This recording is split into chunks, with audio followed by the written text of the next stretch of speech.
apa kabar anak-anakku sekalian, peserta didik baru SMA Negeri 1 Tambak Rejo. Semoga semuanya dalam keadaan sehat dan sehat walafiat. Pada kesempatan masa pengenalan lingkungan sekolah SMA Negeri 1 Tambak Rejo tahun pelajaran 2020-2021,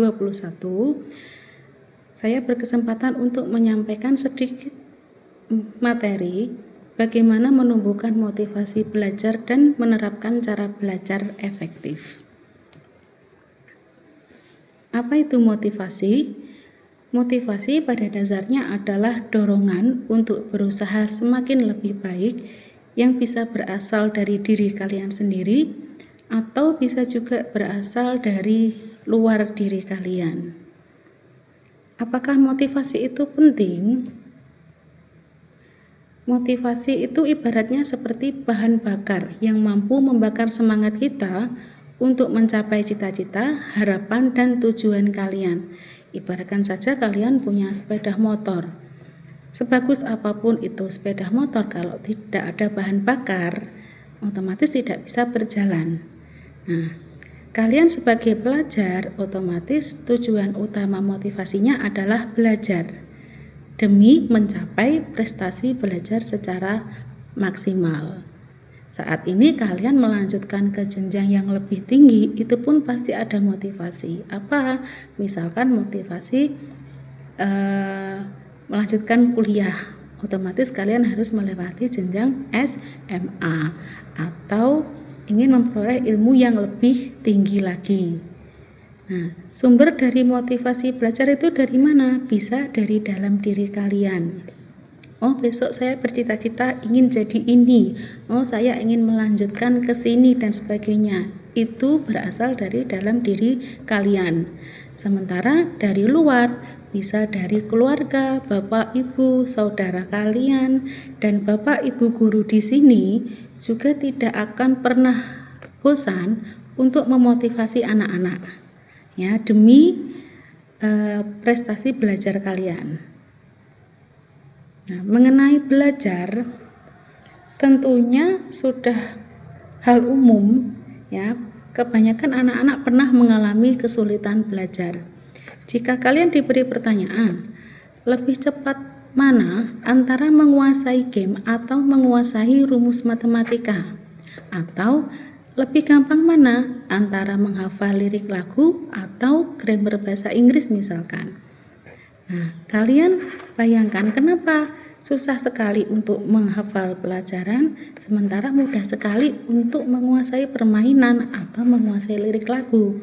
Intinya adalah kalian menyukainya. Kalian suka main game, maka kalian akan terus berusaha mengotak-atik game itu. Kalian menyukai lirik lagu, otomatis kalian akan terus-menerus menghafal lirik yang ada pada lagu tersebut. Cobalah untuk tertarik belajar. Niatkan belajar dan perbaikilah cara belajar dengan lebih efektif. Buatlah belajar itu bukan sesuatu beban yang menakutkan bagi kalian.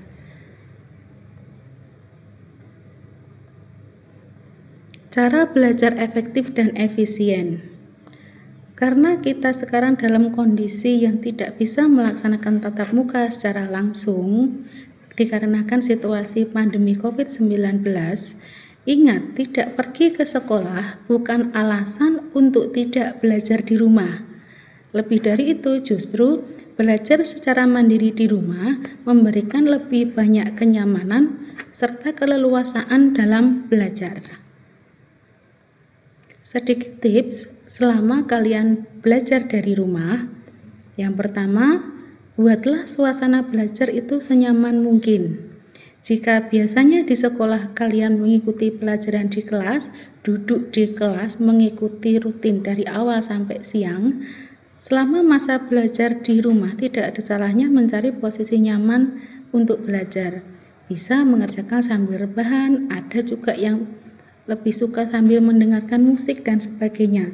Selama kalian tetap bisa fokus dengan materi atau tugas yang diberikan bapak atau ibu guru. Kecuali memang jika ada mata pelajaran yang dijadwalkan pada waktu tertentu, maka mau tidak mau harus kalian ikuti. Intinya cari suasana belajar yang nyaman. Tips kedua, merangkum pokok pembelajaran secara unik dan menarik.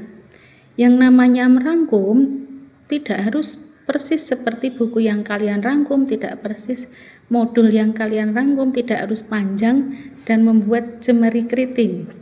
Kalian bisa manfaatkan catatan-catatan unik untuk memudahkan belajar. Bisa kalian beri warna, bisa berupa peta pikiran, karena dengan warna biasanya akan lebih mudah mengingat materi yang kalian tulis. Kenapa dengan menulis? Dengan membaca saja terkadang tidak cukup kuat untuk diingat. Berbeda dengan kalian baca dan kalian tulis pokok dari apa yang kalian pelajari. Meskipun suatu saat kalian lupa, biasanya jika kalian buka kembali catatan itu akan lebih mudah untuk mengingat kembali. Oh, dulu seperti ini alur saya menulis catatan ini. Berikutnya, belajarlah dengan praktek. Selama di rumah justru banyak sekali waktu untuk mempraktekkan materi-materi yang ada di pelajaran kalian. Misalkan mengamati pertumbuhan tanaman atau mungkin pengawetan bahan makanan. Di materi kimia misalkan membuat contoh larutan koloid seperti membuat agar-agar, selai, dan sebagainya. Ini yang terpenting, mengerti bukan hanya menghafal. Tujuan belajar sebenarnya adalah berlatih berpikir, bukan hanya menghafal. Apakah berarti menghafal tidak penting? Bukan seperti itu. Menghafal juga ada manfaatnya, tetapi terkadang tidak semua materi harus dikuasai dengan menghafal. Intinya, kalian juga harus mengerti konsep yang diberikan Bapak atau Ibu guru, sehingga belajar kalian menjadi lebih maksimal. Ya, menghafal tidak harus diterapkan di semua materi, tapi lebih ke mengertilah konsep yang diberikan. Belajar rutin.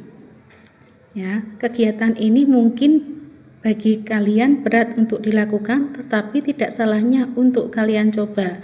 Belajar rutin tiap hari tidak perlu lama.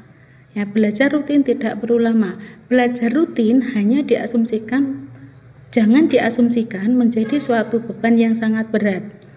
Tidaklah harus berjam-jam, tidak harus kalian setting jam sekian pagi selama berapa jam. Bisa kalian lakukan yang ringan dulu, bisa 10 menit, 20 menit di pagi hari atau malam hari, tergantung nyaman kalian pada jam berapa. Ya, hal ini lebih baik daripada kalian berjam-jam terus-menerus menekuni buku. Ibaratnya, misalkan air dalam satu kendi, kamu tuangkan ke botol lain, kan tidak mungkin kalian langsung tumpahkan semua. Harus perlahan-lahan kalian masukkan pelan-pelan. Nah, itu juga sama. Ilmu yang masuk tidak mungkin langsung sistem semalam. Ya, akan lebih efektif kalau kalian mulai sekarang rutinlah belajar, tidak harus lama, tetapi rutin tiap hari belajar. Ya, saya rasa itu tips yang bisa saya sampaikan. Semoga bermanfaat bagi kalian. Ya, mari berdoa semoga semuanya segera normal kembali sehingga kita bisa berkegiatan seperti sedia kala. Saya akhiri. Wassalamualaikum warahmatullahi wabarakatuh.